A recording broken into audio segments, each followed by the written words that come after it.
welcome to the Swift Half, your weekly session of chat from the UK OCR and adventure running scene. Each week, pub landlord Alan and our favourite regular Ian discuss races, runners and anything else that comes to mind. So pull up a pew, pour yourself a drink and join us for the Swift Half. Hey, my friend, welcome to the Swift Half again. How are you? I'm great, Alan. How are you? I'm absolutely wonderful. Great weekend. Lots of things happened, which I can tell you about in a bit. I know you were down at Deadly Dozen this week. We've had a busy weekend between us. We really have, and it actually involved kind of racing. I know I just did media, but there was racing involved. You can't call it media racing unless you're actually racing, Ian. It was a hard slog from the beer tent to where the actual event was. I like that. Talking about racing, here's one for you. And beer, talking about beer and racing. So, I always train on a Tuesday and that. And I've been on a bit of a downslope since ETM. I went out. This year, I haven't run. Every year I try and run a 10K in my age. So when I was 45, I started doing it at 45-year-old. I ran a 45-minute 10K, 46 minutes, and so forth and so forth. And this year, probably letting the cat out of the bag here, I'm 55 now. I haven't run a 55 or a sub 55 10K because I haven't really ran 10Ks. But I haven't really ran that and clocked it. And last night, Tuesday night, which should have been a steady run with Jamie, ended up turning into a speed session, and I clocked a 51:20 for 10K. That's my fastest 10K in about 2 or 3 years.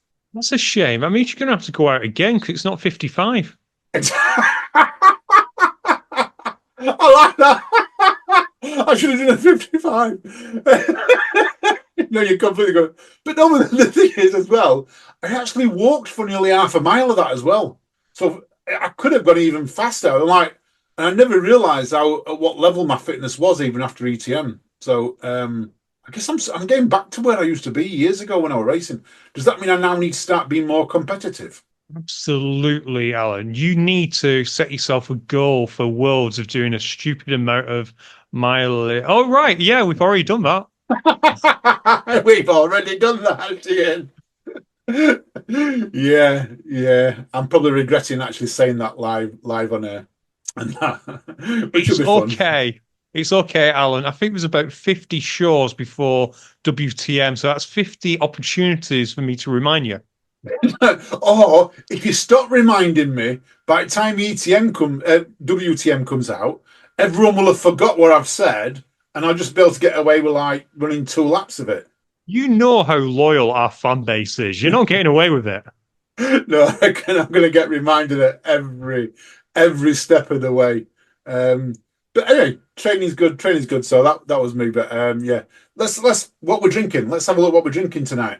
I'm back on our sponsors brew. I'm back on a prime because this is a new flavour. Well, new to us. Orange. I don't think we've ever had an orange. I didn't even know they did an orange. I had no clue. It seems too generic, doesn't it? They usually have names like Ice Pop or Meta Fruit or I don't know, a Native American Mystique. So it's not even like orange. I'm thinking of the orange that's going to make it sound really good. Does it taste like cordial though? Does it taste like orange cordial? It's got to taste like orange cordial.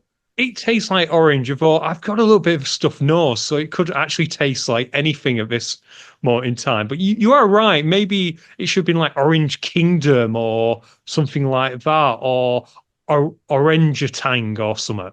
I like that. Orangutan, I like that. That's what it should have been. Talking about stuffy nose, have you got the dreaded bug? Because it's going round big time round here. We've had that drop in temperature. Last few days. I don't know about you, but I had my windows open the other night and that drop in temperature. I woke up the next day with a bit of a sore throat, a bit of a headache. I've got rid of it now, but is it happening for you? Yeah, that always happens for me. When there's a drop in temperature, I just get a runny nose and I can't quite explain it, but given the recent weather, it's not great, is it? Because we know that probably in a week from now, it'll be boiling again, and then it'll be September, and suddenly it'll be cold again. And then mid-September will be warm because for some strange reason. You know what? I reckon that Greta Thunberg person, I reckon she's onto something. I think she probably is onto something. There's a bit of global warming somewhere going off, but it don't happen in Barnsley, I'll tell you that much. It's absolutely freezing. I don't think we've had a summer over here. It's just gone straight from spring to autumn. The summer has completely just vanished. That's a good point because I can recall it being really, really hot last year. And I hope this doesn't offend anyone, but I work with a gentleman who fasts for Ramadan. Okay. It's his religion, he fasts. And we have a friendly joke that whenever it's Ramadan, it's always warm because it just makes it that much harder for him because we're on a complete fast, not even water. But this past year's Ramadan, which was, I want to say 3 months ago now, it was just mild. It must have been the easiest one for him ever. And that's when we get the summer part that we remember. You know, when it's red hot around May time and you want to do a barbecue every night. Yeah, yeah. We're saying we've had one barbecue all year. And I was out with Jamie the night, and I was saying to him, I said, when we're having a barbecue at yours, and he went, we're not. He says it's this year's been cancelled. All the barbecues have been completely cancelled. It's now going to rain for the rest of the year. But it's bank holiday weekend. Bank holiday weekend in August has always been a good weekend. Overload was always there, and every time overload happened on that weekend, it's always been a great weekend. So I'm hoping, that this weekend we get a good one. It is. And it's actually, I know we don't talk about this often, but this weekend is my birthday, which I'm bringing up because of what you said earlier about running a 10K in your age. And Alan, I'm not quite up for running a 10K in 23 minutes. I'm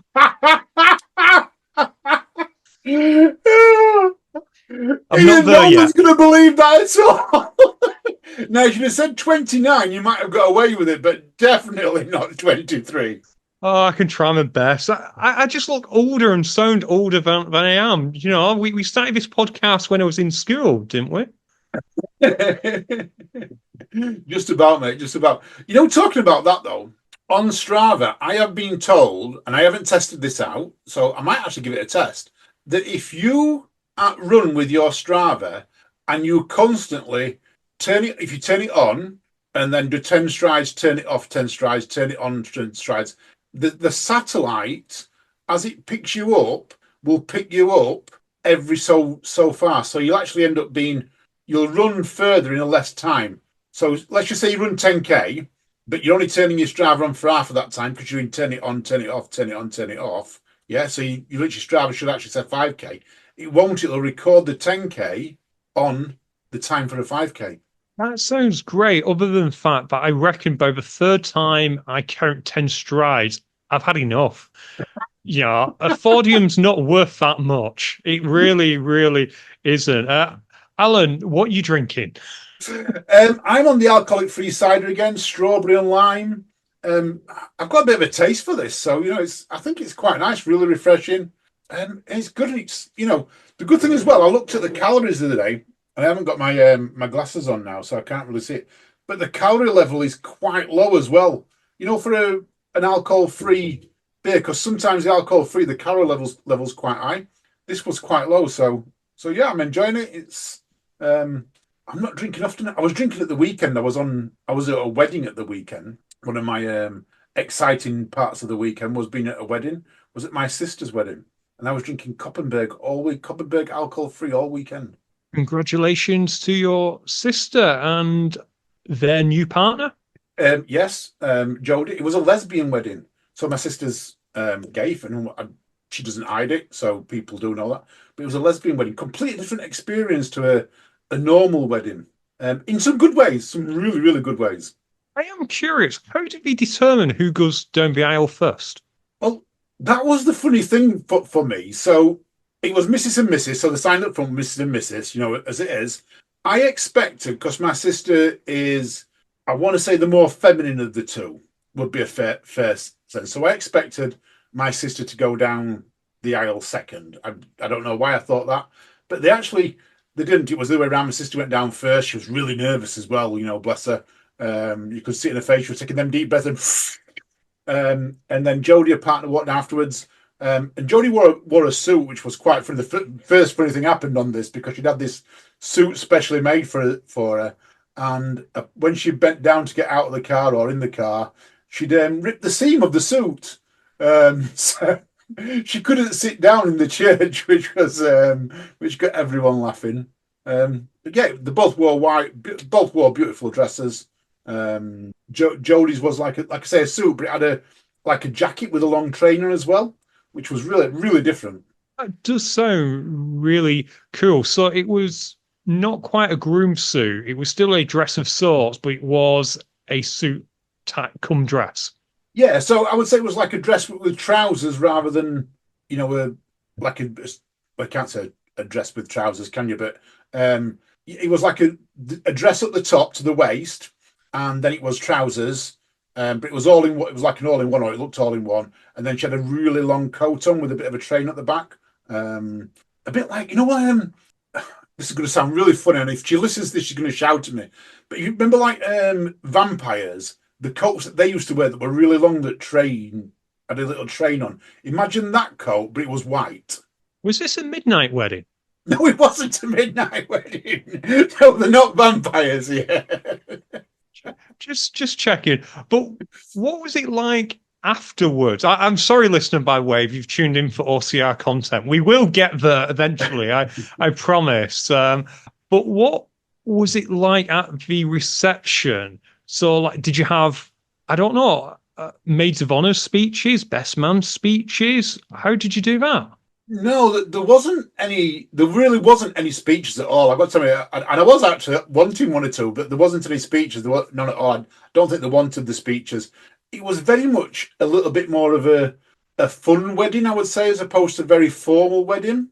There was a cart in the corner that had sweets on, so all the kids that were there could just go and get lots and lots of sweets. There wasn't a best man as such. It was like. My sister was given away by her eldest son, and Jodie was given away by her father. So, top table with that. So there wasn't really a best man or best woman. It could be different. The thing I did notice, at a normal wedding, there's usually the groom is always laid back drinking with his mates, and that type of stuff. And something goes wrong, and the bride is always dashing around like trying to sort it out and things like that. With this wedding, it was slightly different because we had two brides dashing around trying to sort every little problem that went off. So it was very, very hectic at some times when little things went wrong. So did you take one for the team and you filled that gap of the gentleman just sat there drinking with his mates? I did, yes, that was me. I just sat there at the table, me and Paul, drinking our alcohol-free, chatting to people, and it was interesting. It was a lovely meal we had. I've got to say that the meal at the daytime was absolutely brilliant.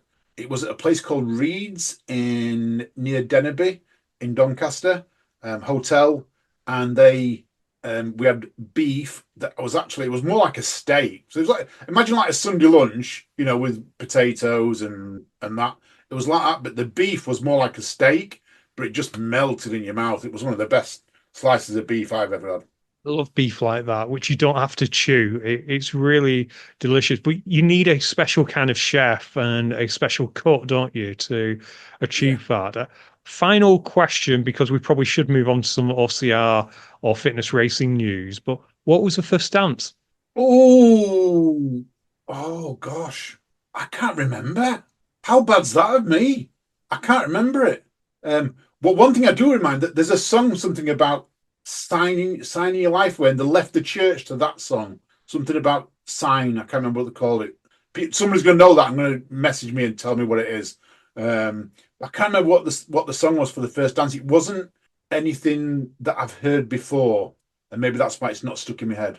That makes sense. Often first dance is quite a special song. You know what? This does sound like audience participation time. I know we've got a number of people in the pub who are married, some more than once. Not mentioning any names on this podcast, but I'm curious. At your last or first wedding, what was your first dance song? Because there's always a story behind the first dance song, and I'd love to just know a little bit more. And should we say, if you want us to, you can say either way in the pub, whether you do.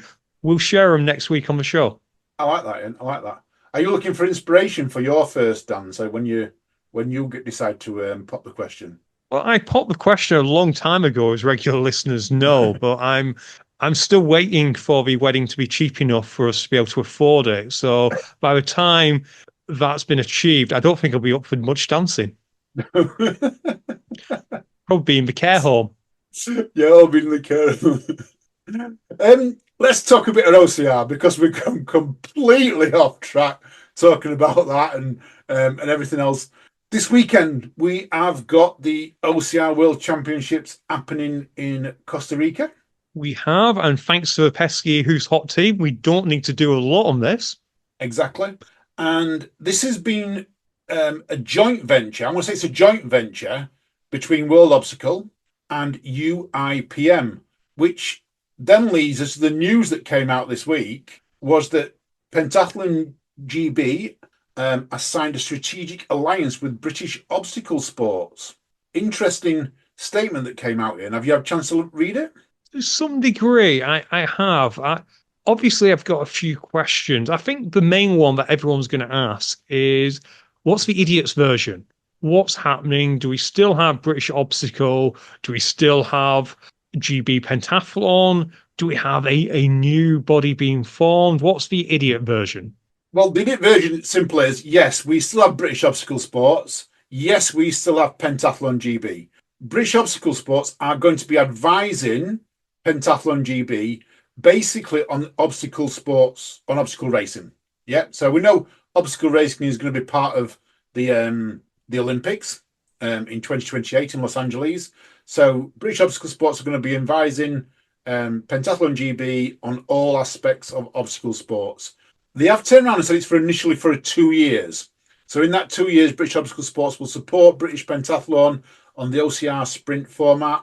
They'll promote OCR events and they'll act as advisors as they move into Olympic cycle, it says. There'll also be a partnership on developing a youth pathway and a talent development program for obstacle sports. So that to me, and that looks like a bit of Pentathlon GB helping British obstacle sports. Hey, it does, and vice versa as well, because presumably we'll have a situation where there's some youngsters who have been in pentathlon for many, many years since they were 8 and may have never done a monkey bar, well, probably since they were 8, who may need some encouragement because, and I think this is what has been stressed a few times, but probably goes without saying, it's more likely that the Olympians for Team GB at Pentathlon in Los Angeles will be people who have been within the sport pentathlon who are learning obstacle as opposed to obstacle racers who are learning the other 4 categories. It's not out of question that an obstacle racer could learn the other categories. It's just probably 4 years isn't enough time to get good enough. Completely agree. Completely agree. It's much more likely that it's a pentathlon athlete that's moving into obstacle sports. Hence, they've got this alliance, alliance, however it's going to be. One thing it does say, it says for 2 years. It says it for initial 2 years, might go on longer. Now, we know that UIPM have talked about absorbing obstacle sports in countries. You know, we've had the letter, we've seen the letter. This is not in that case. And British Obstacle Sports have said if there ever was some type of merger on the table, they will go out to their members, and they will speak to their members. James has come on our show and said this as well. They will go out to our members for the vote. At this moment in time, it's not on the table. This is just a 2-year plan to help Pentathlon GB by promoting OCR in their areas. And I think that's sensible. And it's also a stark reminder to everyone that however you feel about this current situation, make sure you remain a member of British Obstacle if you care about obstacle sports in the UK, because otherwise you're not going to have a choice in the future. There's no good if, for whatever reason, British obstacle becomes awash with people who really like pentathlon, who then vote to merge it, and you're on the outside yelling at clouds. Ultimately, it is for the members to decide either way. I think I've made my current thoughts clear on multiple occasions, Alan, but that's not to say they won't change as the years go on. And I'll be honest, I'm actually looking forward to the next 2 years because it will give us some idea of how pentathlon in the United Kingdom, so pentathlon GB, plan to not run obstacle, that's the incorrect term, but how they plan to integrate the small part within their sport and hopefully help our sport. Definitely. I think it's good. I think pentathlon GB can help British obstacle sports become a fully fledged national governing body. In terms of get the recognition. They are the national governing body, but we haven't got the recognition from Sports England. I think this is where British obstacle sports will benefit, and I also think we'll benefit from youngsters coming into the sport and moving into this. Whether we will see the traditional distances benefit, I'm not sure of, but I definitely see, the 100 meters and the 3K definitely benefiting so much that some of these athletes that are currently doing pentathlon are going to want to go and do obstacle sports racing at those distances. It'll be quite interesting, won't it? Particularly some of the younger members of British obstacle sports at the moment. 100%, 100%. I mean, let's see what happens, but I'm all for it this month. I think it's a great move. I think, sitting there on that panel, being able to advise and also taking advice, it's going to be a two-way street with the sounds of it. I'm looking forward to it. I am, and that's at the end of the day, irrespective of how you currently feel, it's always better to be in the tent and have a seat at the table than it is to be on the outside being told what to do. Exactly. 100%. Get your seat booked. Exactly. And make sure you stay on the British Obstacle Sports buzz by retaining membership. Do we have any idea how James currently is with a laser pistol, just in case? I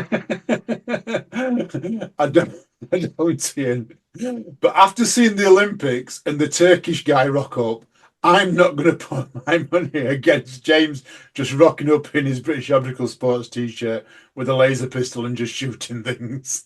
That's true. What about Becky? Do you reckon she's any good with a foil? Do you reckon she's a good fencer? I don't know.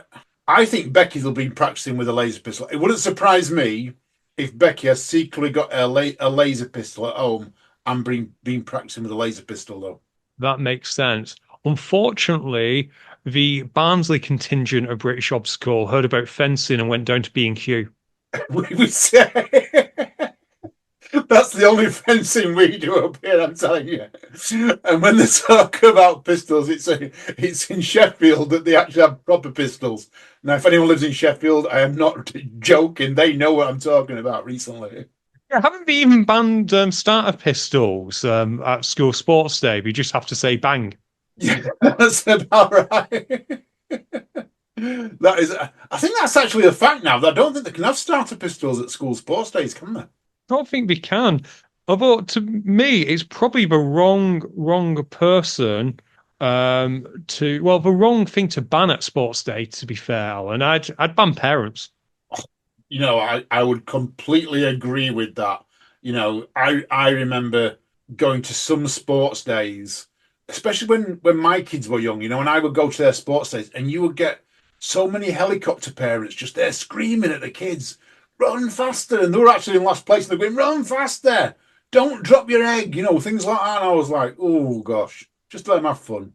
That's the thing. And it's not all parents. We have lots of parents listening to the show. It's absolutely not all parents. And none of our listeners are like this at all, but they all can recognize these. And obviously, you want to be proud of your kids, and you should be, but don't put pressure on them. Like you say, Al, it's meant to be fun. Yeah. Let kids find their own way in life. I've always done that with all of my kids, right or wrongly. Let them find their own way, let them make their mistakes, guide them where you can, but let them make their own mistakes and let them enjoy what they want to enjoy in life. I look at, I've got three, and all three are completely different, and they all enjoy different things. My eldest is heavily into his music. My daughter's heavily into her work. Harley's just Harley. Harley's just laid back as everyone. He's actually horizontal, I think, sometimes. How he holds down his job in a mechanic, I've never know. Imagine he's probably having his back under the cars into all the time, so that's exactly why he's good at that job. Yeah, the only problem is when he has to move from vehicle to vehicle. I've got visions of him just laid under a car, just like asleep now. That vision just popped in my head with his feet dangling out, and he's actually fast asleep. Oh dear, that's probably true. Right, we've gone off topic again. Should we try and get back on? Let's have a look at some things. Caravan. That's not a thing to do with OCR, but we might as well tackle it. Caravan. I picked up the new caravan this weekend, Ian. It is banned from going to overload, so watch this space. I've got 12 months to work on it, but I want to give a quick shout out because, I mean, it's amazing. First of all, the caravan's amazing, Ian. It's like a posh hotel. But secondly was the service we had at Adwick Caravans in Doncaster. So anyone who's looking for a caravan, nip down to Adwick Caravans, see Jason in Doncaster. Is sound as a pound. He'll do a deal. Just speak to him. Don't pay the price on the windscreen. He's always open to suggestions. He likes it when you barter with him. But great service. We went here, and I never knew this, but when you buy a new caravan, you don't get a leisure battery with it. And you don't get a gas bottle with it. And you don't get a water tank, a waste tank, or anything like that. You're literally just buying the caravan with the fittings inside it. So you've got to have a couple of £100 more. And I was like, oh, whoa, hang on a minute here. I can't go away tomorrow if I haven't got my stuff. I said, and first of all, leisure battery. I've got to have a leisure battery. Am I going to get on my drive with motor mover? So in his infinite wisdom, he gave us a leisure battery, which was quite cool. And we've got the water boats. We didn't get a gas bottle because he didn't keep them on site, but we've got everything else from him, which was quite good. So I'm quite pleased. But yeah, good lad. And he's given the podcast a shout out on his TikTok as well. So fair play to him. Oh, fair play. And thank you so much. I'll have to follow his TikTok, I guess, Alan. You'll need to share it. Let's do a really awkward segue to something slightly running related. Can we give a shout out to Martin Gemmell, who, do you remember one of the holidays you were on? You've been on so many holidays. I lose count of when we've had guest hosts, but if you remember, Martin Gemmell came on one time. He did. It'll be coming on much more times because now I've got the caravan. I'm going on many more holidays. Okay, Martin, free up your recording nights, please, in advance. And anyone else, send a CV to admin@ukocr.com and we'll get in touch. But the last time he was on, he mentioned he'd signed up for a half marathon, which, yeah, Martin will not mind me saying this, but he's not a natural runner. He's a natural OCR obstacle racer. Yep. So running without obstacles is a bit foreign to him, but he signed up for this and he only went and completed it, Alan. No. What was his time? Do you know his time? I do. He got sub 3 hours, which I believe was what he was aiming for. He was so close to getting sub 250. Oh, well done, Martin. Top man. And according to his Strava, they gave him bonus mileage. No. How far did he run? According to Strava, he ran at least half a kilometre extra. So he didn't get 21k. He got 21.58. Oh, that's pretty cool. But that's Strava, isn't it? That's Strava. And am I right in saying that this weekend is doing some big, crazy World Guinness Records Challenge thing or whatever? It is. We talked about this on that show, but he hadn't thought this through. But him alongside many other colleagues from Tough Mudder and is it Mud Bros and Mud Hose are doing a Three Peaks challenge. They're starting in Scotland, then they're heading to is it Scafell Pike? Scafell Pike, yeah. And then they're heading Well, I know it as Snowdon, but it's now known by a Welsh name, which I don't know, Alan. Any idea? I have seen it, but I'm going to call it Snowdon as well.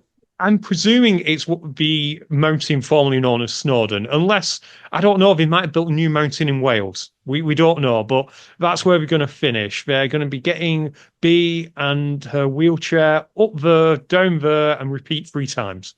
It's going to be tough, this. So this is like, we're talking about the UK three peaks. We're not talking about the three peaks in the Lake District. We're talking about all the way up in Ben Nevis, up and down, Scaffold Pike up and down, Snowdon up and down, and the travelling in between. They're going for a Guinness World Record of taking someone up, an adaptive athlete in a wheelchair. And I've been up some of these, Ian. So I haven't been up Ben Nevis, so I'm not sure about Ben Nevis. Scaffold Pike is pure rocks at the top. So they're not going to get B's wheelchair up there. B's going to have to scramble. You know, there's going to be a lot of pulling, a lot of tugging to get up to the top of Scaffold and potentially get back down from the peak. Snowdon depends on which track they go up, but Snowdon is a long, long drag. It's not the height of Snowdon. It's the length of it from Clanberis right to the top. It's just one long drag. This is going to be tough for them. Now, I'm open to try and get up to Scaffold to see them. I'm not going to promise it because I'm working, and it depends on what time I finish work and things like that to get up there. But yeah, I would love to get up to Scaffold to see them up there and cheer them on. I'm not going to help them. I'm just going to go and cheer them on. I'm not registered on the team because I think you have to register on the team. But I wish them all the best and all the luck. I think they've got it in them to do it. I absolutely agree. I sadly won't be able to make it this weekend. Again, I've got to try and hit that 22-minute 10K. So I'm gonna go try my best. Oh, sorry, 23. I said 23, didn't I? 23-minute 10K. But I really, really hope for some great weather for them. At the moment, it looks like it's going to be really cold up at top of Ben Nevis. Of all of them, I wouldn't have minded going up to Ben Nevis because there's a lovely pub right at the base of it that serves great haggis. I thought he was going to say the top one. I was going to say, no, you've got the wrong one. That's a Snowdon, or the peak formerly known as Snowdon. I like some at the bottom there. One thing I was going to say as well, Charlie Parvin's back. So Charlie Parvin is actually going to be shepherding B and driving B around and helping B on the journeys down there and things like that. So welcome back, Charlie. I know you've been a little bit unwell, and glad you've recovered and you're now back on it. And if anyone wants to donate, we will forget to put a note in the show notes, but someone will then reach out to us and we will then add it in the show notes, won't we, Alan? We certainly will. Or they can go to UKOCR Facebook page or whatever, and we've shared it several times, but we'll keep on sharing it. They're doing quite well. They're almost at the target. Yeah, this is to help B get her dream TM wheelchair, by the way. At the moment, they are more than halfway there off only 99 donations, which is really quite impressive. So if you can, please donate. I can't remember if I've donated yet. And if I have or if I haven't, I'll make sure I drop something in this weekend to get them through that long trip. Do we have any idea who's driving, by the way? I'm not completely sure on the logistics, but my hat goes off to whoever's driving because that drive up to Ben Nevis isn't fun. No, well, I'm gonna. I hope potentially. I know B's got to get up there, but maybe Michelle might drive her up. I don't know. But when they're driving down, I would imagine some of the Scottish contingent will be using the cars to come down. Yeah, I'd hope that. Yeah, they will use some cars, but yeah, we didn't research this well enough, let's be honest, to find out logistics. But if you are part of the driving unit, best of luck to you as well, because yes, it's going to be really hard on the athletes to go up the hills, but you're under a lot of pressure as well. And I really hope you get some good traffic. Yes. And I know Martin has access to UKOCR, so we might get some footage. There's a hint there for you, Martin. There's definitely a hint there. But yeah, please pray that they get good weather and good traffic because it's bank holiday weekend, which means everyone forgets how to drive. Oh, yeah. Oh, yeah, it's bank holiday. That's even worse for them, isn't it, on the drive? Well, as they always say, it'll be fine. And they didn't want to make it easy. No. I do actually feel for them for going up Snowdon, because Snowdon is very much like a motorway now going up there. When I went up there last, it was very much, there's that many people go up there, and especially because it's got the train and that, it's so busy. But fingers crossed to get on to do it. Exactly. Alan. We mentioned Strava earlier in regards to Martin Gemmell and his half marathon. I was going to say attempt then, but no, it's half marathon success. I got a weird email from Strava this week. A weird email? Yeah. Tell me more. It said, "This is your sign to check Strava. 100 million members. You're the one we miss." 100 million members and they're missing you, Ian. Allegedly so. Well, what he's been is, since I hurt my knee running, I haven't been doing a lot of running. So although I probably am still logging stuff on there, I haven't actually opened the app for a while. And apparently, if you wait long enough, you get a begging email from Strava. Do they offer you discount on subscription though? Because I'm a non-subscriber. I don't pay to get the extra data. My friends did, Jamie did, and Rob did, but they've now stopped it as well. So I've never paid. I'm too tight. They haven't so far, but I've just pulled it up to have a look. Hey, look, Gary Gary Bellinger is top of my feed. He ran 6.66 km. That has to be deliberate. Ooh, 6.66k. I'm going to see now what was on top of my feed.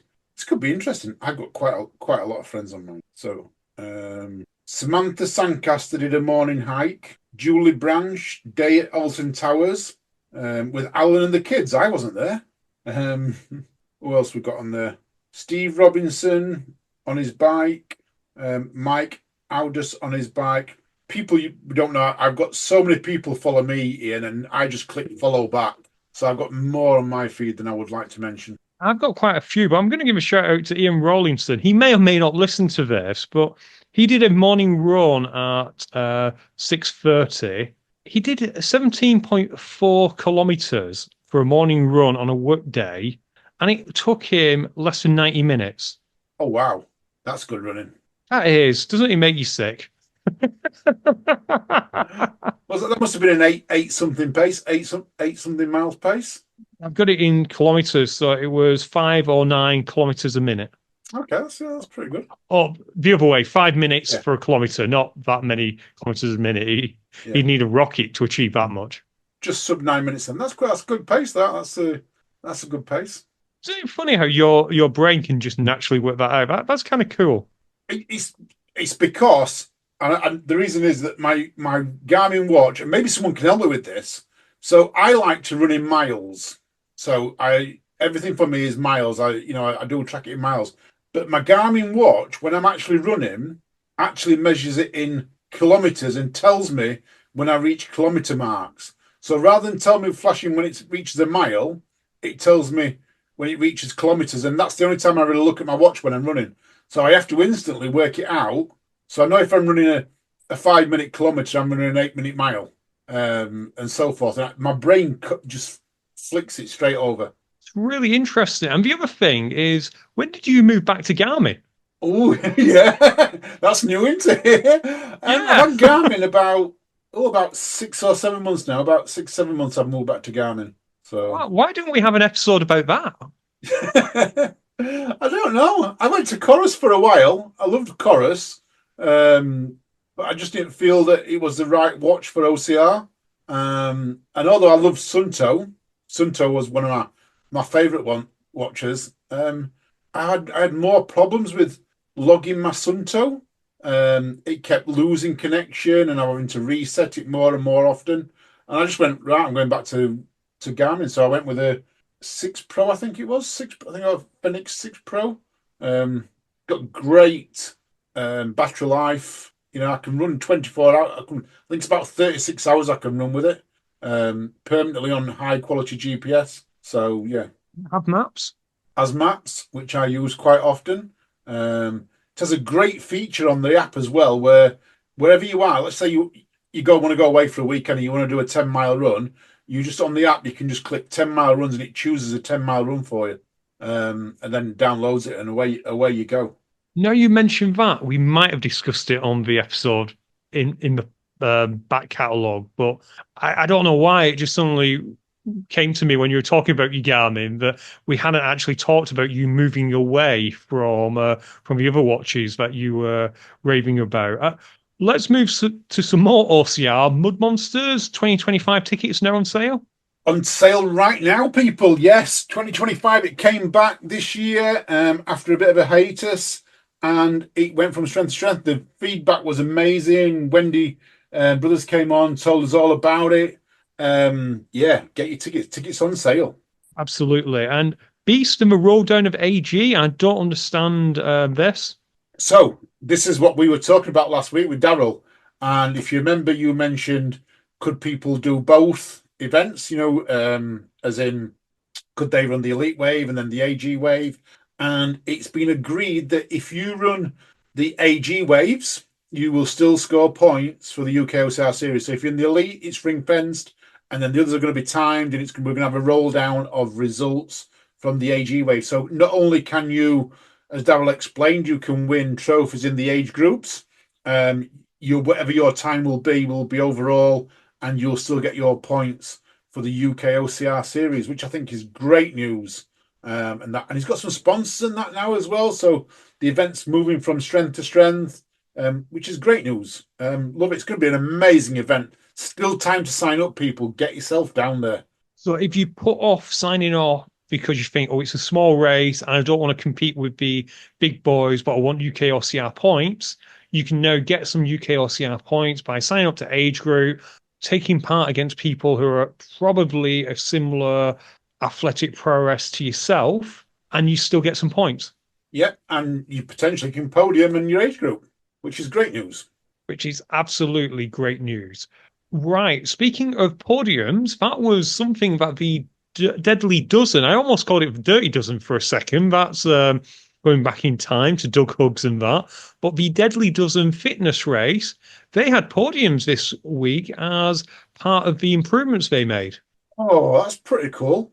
So people who don't know about Deadly Dozen, it's around the track, it's around a running track, stations in the middle. We talked about it for a while because, you've been, is there a second one you've been to now? Second one we've been to, they've done 3 overall. It's a fitness race. It's one of them that you're thinking, why has no one ever done this before? Have anything on a running track and then have something in the middle. It kind of makes too much sense to wonder why hasn't anyone done it before.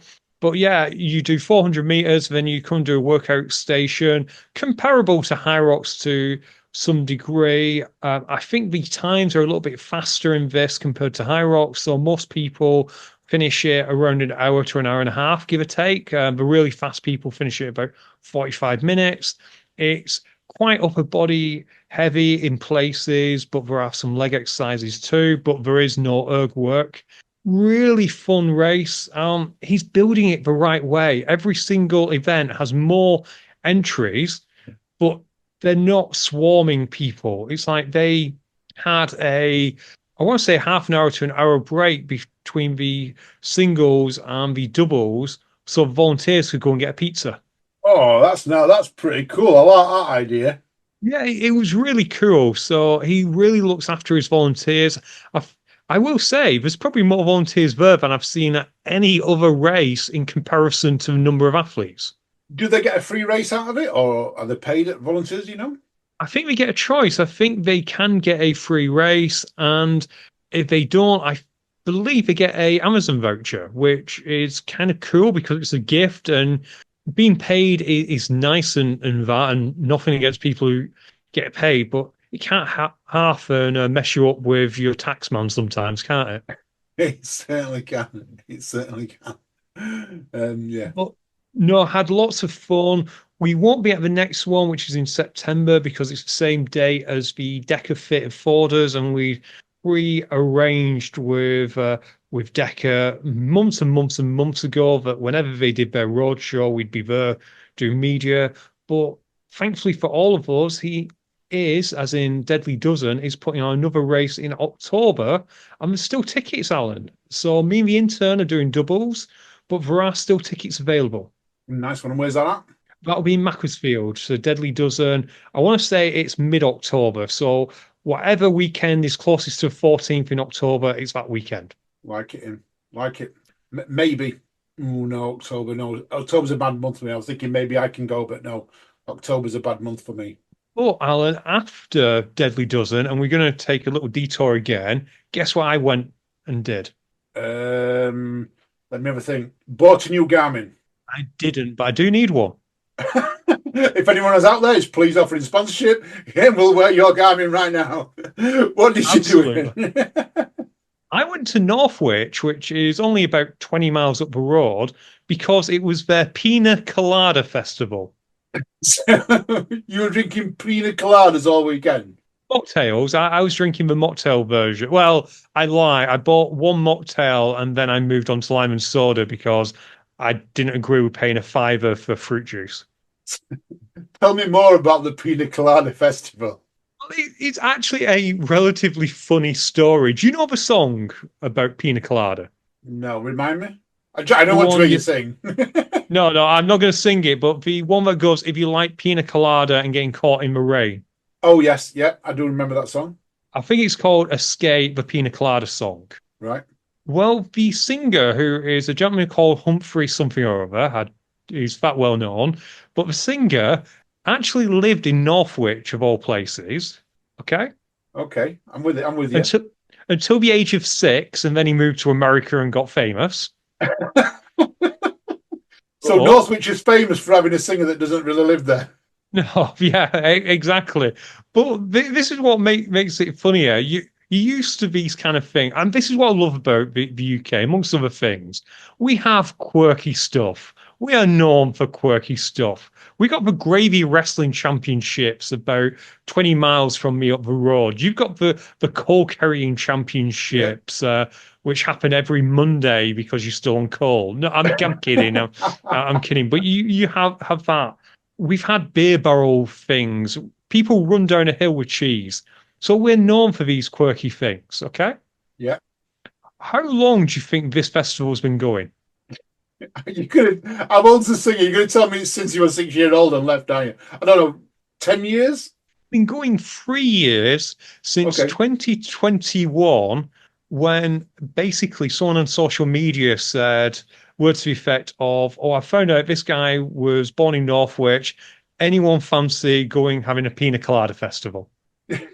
So all the pubs in Northwich, do they just sell pina coladas? Or is it like a proper in a field, like a Glastonbury type thing?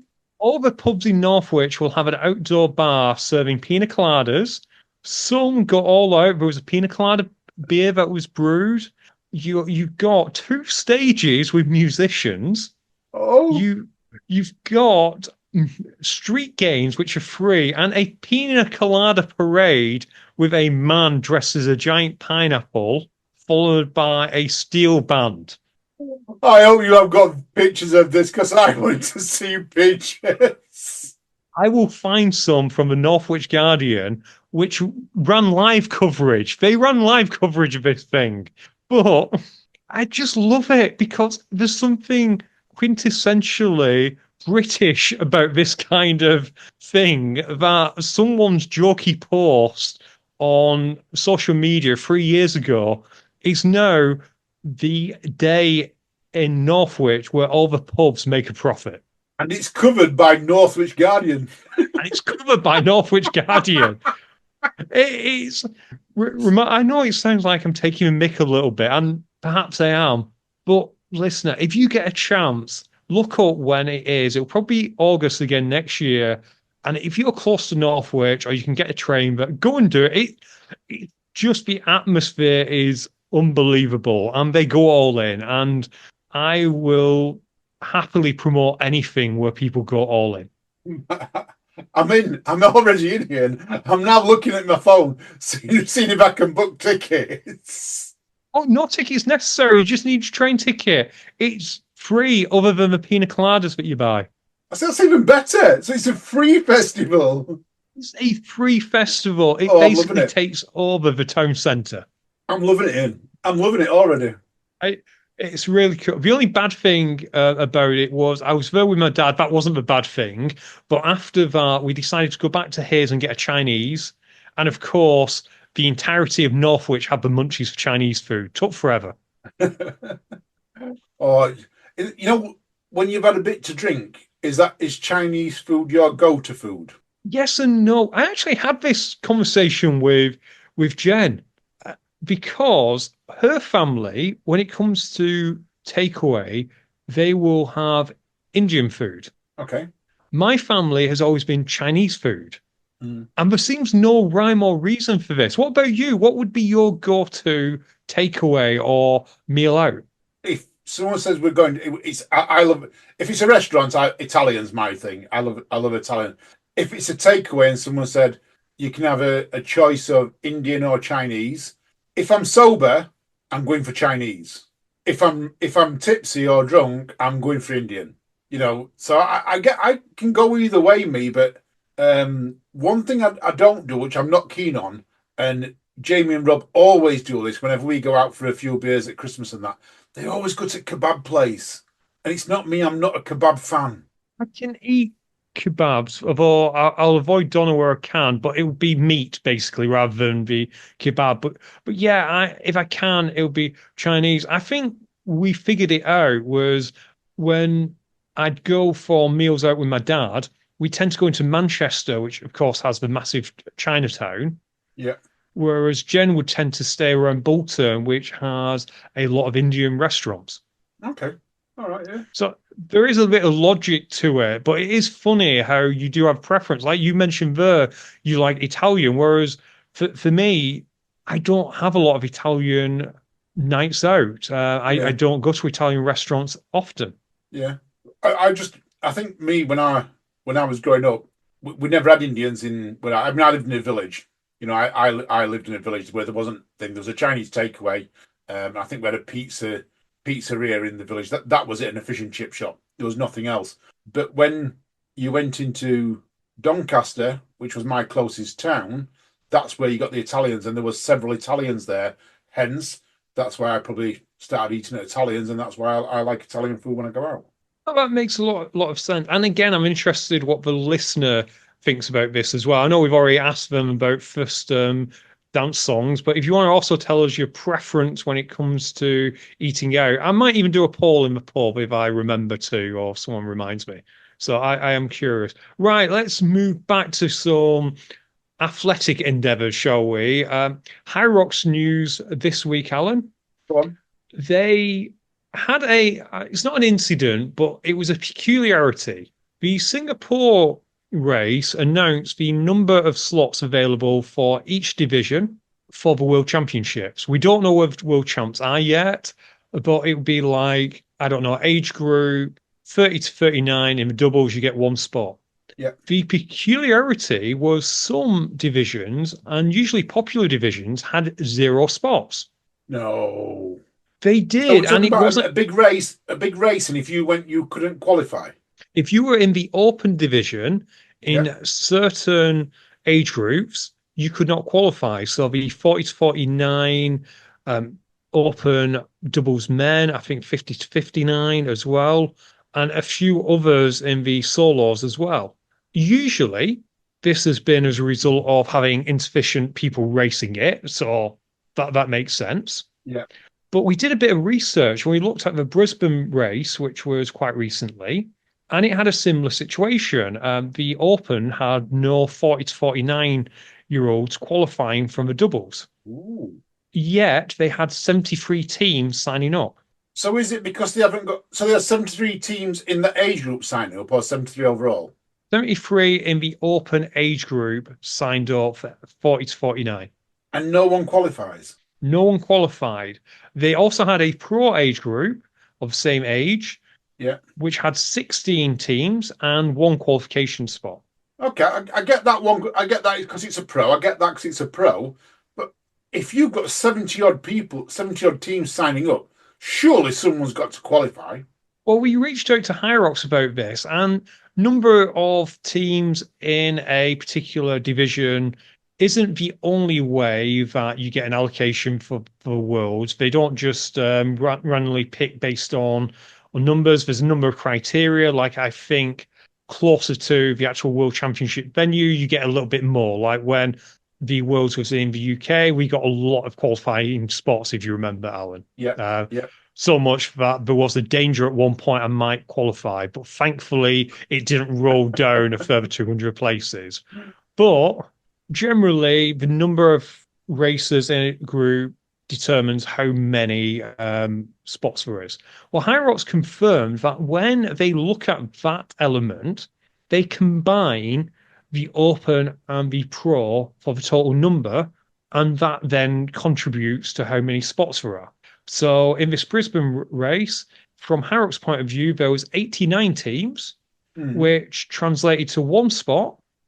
And because the World Championships is run at pro level, that one sport just went to a pro division.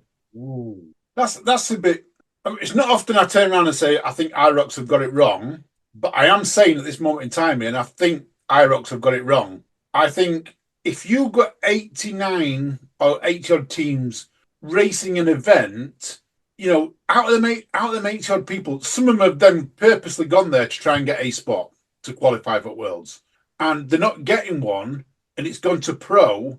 Oh, I think it's wrong, and I think they missed a trick there. I think even just giving one spot.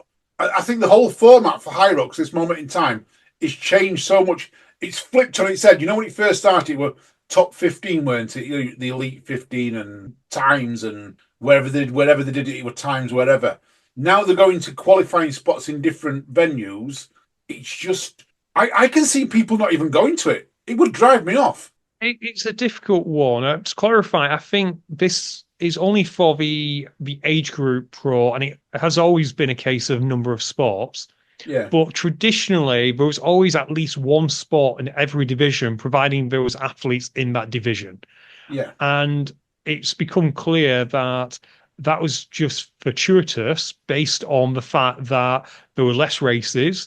So we never had this situation where we only had one sport to be shared amongst effectively two divisions. So it is interesting. Like you say, Alan, people have perhaps got used to doing an open race and then getting a world space. And consequently, some people have probably deliberately picked open because they may think, oh, well, I've got a better chance in open because I'm not as strong, but I am faster. And now, well, 73 people in one particular division in Brisbane never had a hope of getting into the world champs. Yeah. And that's what I'm saying, that if I purposely gone there to Brisbane to do that and won, my age group, and then to be told, well, you aren't qualified, I would be gutted. I would be seething. Yeah, and to give credit to Hyrox, when we reached out to them, they did apologize and say they should have communicated this clearer. It's probably one of them that it's always been a rule, as I mentioned earlier. It's just never been triggered previously. And as we talk about a lot, sometimes it's what you accidentally don't say, which can do a lot of damage. Is it that hard? So out of the all the events, how many IROCs around the world? 25? Around the world? Oh, God, no. More than 50, 60, 70. Okay, all right. So maybe you'd have... But, okay, let's just say 70. So the World Championships, if the winner of every one qualified, that means you'd only have 70 in that age group. And we'd just talked, they have 89 in one age group there. No, you'd have 140. Okay, 140. All right, yeah. Because you've got doubles, yeah. Because it's doubles and you've got... So I see where you're going with this, is that if at least the winner in every division got through, it won't be too bad. But yeah, that would be 140. But the problem with that, Alan, is it wouldn't be 140, would it? Because why is it fair that in a race like Brisbane, where you had 89, they get two spots, and then in a race in Manchester, where in our division, I'm fairly sure there was 89 people who were in the start shoot with us who were in our division, let alone, I'm exaggerating. It wouldn't be fair, say at Manchester, where there's 400 teams, if they only get two spots. So I can understand where Hyrox are going with The mistake they made was not making this clear. A Mm. cynical mind would say they never made this clear because when it finally came up, they didn't want to hurt ticket sales. But a generous mind would be they probably never thought it would come up. But now they've expanded to the state where it does. Yeah, it's tough. Hopefully, High Rocks will in future let people know more in time. They do have a habit of changing things for the better. So if this is not, they don't see this working, I'm sure they will look at it a different way and make changes. Because as we know, we've from dealing with High Rocks, they do tend to change and they are very fluid in their movements to make things better every year. Absolutely. And there is better communication from High Rocks already. We put this on our socials a couple of days ago. And Moore, who is one of the founders from High Rocks, went on there and talked to some of the athletes who were upset with this. So well done to High Rocks for doing that. I think all in all, Alan, I'm not against this as a general rule anyway, because I think anything that should be encouraging people to do pro race qualify, I think that's a good thing. But it shouldn't appear like a mid-season change, particularly when in the UK we've already sold out 3 races, and I dare say quite a few people in the open category will be trying to get world spots. Yeah, I get that. Right. I think, Alan, we're coming very close to the end. And I know there's some notes here that we've still not got to, but let's highlight them again and we'll move them on to next week again. But a couple of things which we could probably go through quickly. Nuts 3K. Nuts 3K in 2 weeks' time. 2 weeks' time. Get your tickets in. Beast next week. And then Nuts 3K. Quickly, just wanted to put one thing I have seen, Ian, which I think is absolutely great. I want to mention it this week because I'll not get this next week. There is a fell race called the Yorkshireman Off-Road Marathon. On a recce last week, some of the runners complained that some of the styles had broken down. So they're broken, deteriorated, couldn't get off. A guy called Tony Bull from Keighley and Craven Athletic Club has only gone out of his own money and repaired all the styles. Nothing to do with the race. He's gone and repaired it, all the styles. So, Overload next year has got a few obstacles that need repairing. Anyone wants to come and repair it? Free of charge. Come and see me. Only joking, by the way. But what an amazing thing. So this guy's gone out and just repaired them all. I love stories like this. It's just a kind of another thing that makes you proud to be British, isn't it? Yeah, it's amazing. He's gone out there. He says he's done about 15 styles. He repaired 15 styles out of his own pocket, lugged the wood up there, repaired them, and a couple of signposts that had fallen down, he's actually repaired them as well, pointing the directions of the footpath. What a top bloke. What a wonderful guy. You've also got Kit Bricks on here. What's that news, or can it wait? Kit Bricks, no, because this opens this week as well. Kit Bricks have launched, what's these, not a crowdfunder, what's this? Kickstarter for their new tote bag. Apparently you're going to pay £1 now, and then when the tote bag comes out, you're going to pay another 34 quid. But it's a 90 quid bag. So any females out there, they're looking for a nice new tote bag, waterproof, carries your gym kit, head over to the Kit Bricks Facebook page. You'll see it. Kickstarter. It's on everything in there. That's all they're talking about. Nice tote bag there. Perfect. And looking at the notes, is there anything that can't wait till next week? Everything can wait till next week now, Ian. Perfect. So on that, I'm going to say it's goodbye from me. And listeners, thank you for listening. You take care. You stay safe. Keep on running. And we'll speak to you all soon. Bye.